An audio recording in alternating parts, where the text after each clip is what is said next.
ආප්පද licence දීපන්.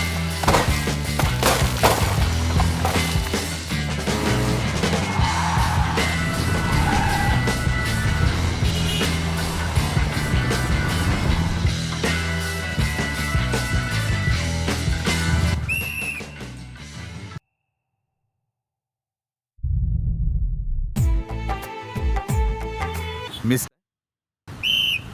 ඔහොම නවත්වන්න. This agent, I have to go to the market and buy vegetables, go home and let my husband cook, take the older child out of class and put him in another class. I have to go to the salon. රතු මාර්ග සලකුණු එළිය නොතකා ධාවනය කිරීම බරපතල නීති උල්ලංඝනයක්. ඔයාගෙත් පාරේ යන අනිත් අයගේ ජීවිත අනතුරේක. With the business of our lives. පාරේ යන්න වෙන්නේ සොනික් වගේ රාලහාමි. මට හෙල්මට් එකක් දාගන්න අමතක වුණා. ඩා ඉක්මනින් වැඩ ටික කරගන්න එක හරි.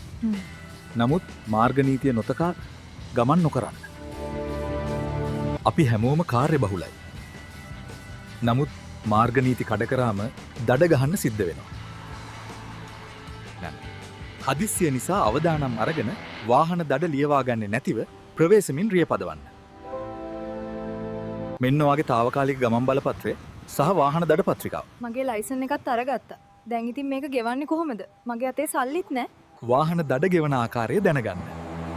අපි ආයෙත් හමු වෙමු. යාළුවන්ටත් මේ ගැන කියන්නකෝ.